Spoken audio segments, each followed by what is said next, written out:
भन्नाट रेसिपीमध्ये आपलं खूप खूप स्वागत. मी राजश्री कदम. चला तरी आज मस्त 2 रेसिपी कच्च्या कैरीपासून तुमच्याबरोबर शेअर करणार आहे. ती कोणती आहेत ते तुम्हाला पुढं व्हिडिओमध्ये मी सांगतच राहीन. ही ताजी कच्ची कैरी घेतलेली आहे. नुकताच झाडावरून तोडलेले, त्याला चीकसुद्धा येतो पहा. आणि वास इतका सुगंध सुटलेला आहे ना कच्च्या कैरीचा, मस्त. आता ह्याची वरची साल काढून घेऊया. म्हणजे थोडीशी कडवटपणा असतो आणि कठीण असते ती साल.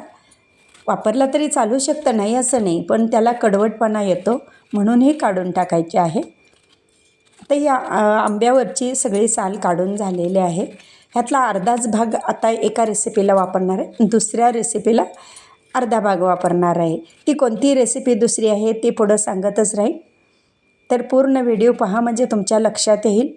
त्यातला अर्धा भाग काढून घेऊन ह्याच्या फोडी करून घ्यायच्या छोट्या छोट्या. आणि कच्च्या कैरीपासून आज तुम्हाला ही चटणी दाखवणार आहे. आणि दुसरी कोणती ते तुम्हाला पुढं दाखवणारच आहे. पूर्ण व्हिडिओ पाहत राहा. आणि जाता जाता एक मस्त तुम्हाला टिप्स देखील देणार आहे. आता अर्धा इंच आलं घालून घेऊ मिक्सरच्या भांड्यामध्ये. 1 वाटीभर कच्च्या कैरीची फोडी घालायची आहे. 4 मिरच्या घेऊया, म्हणजे मिरच्या थोड्याशा तिखट आहेत. थोडीशी कोथिंबीर घालूया. कोथिंबीरचं प्रमाण थोडंसं कमी घ्यायचं आहे. अर्धी गड्डी लसूण घेतलेला आहे. अर्धा चमचा जिरे घेतलेलं आहे. 1 स्पून त्याच्यामध्ये साखर घालूया.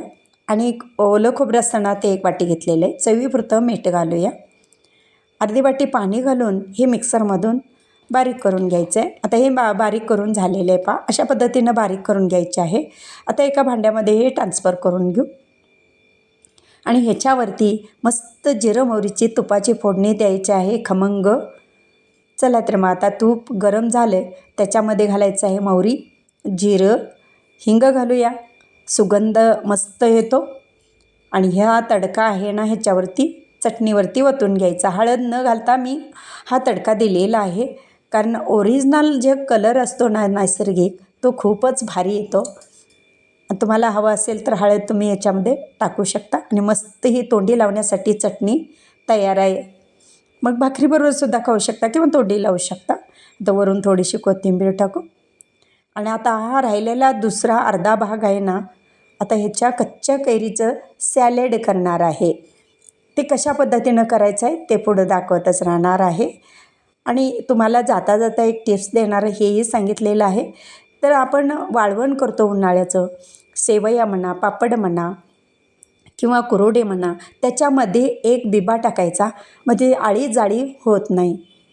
आता हे बारीक असे कट करून घेऊ अशा पद्धतीनं, किंवा किसणीने किसून घेतला तरी चालू शकतं.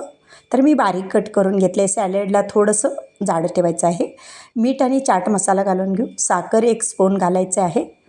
लाल तिखट 2 स्पून घालायचे आहे. कोथिंबीर घालू त्याच्यामध्ये. आणि कडकडीत त्याच्यामध्ये 2 चमचे तेल घालूया. आणि पुन्हा व्यवस्थित मिक्स करूया. हे आपलं कच्च्या कैरीचं सॅलड तयार आहे. हे सुद्धा तुम्ही तोंडी लावू शकता.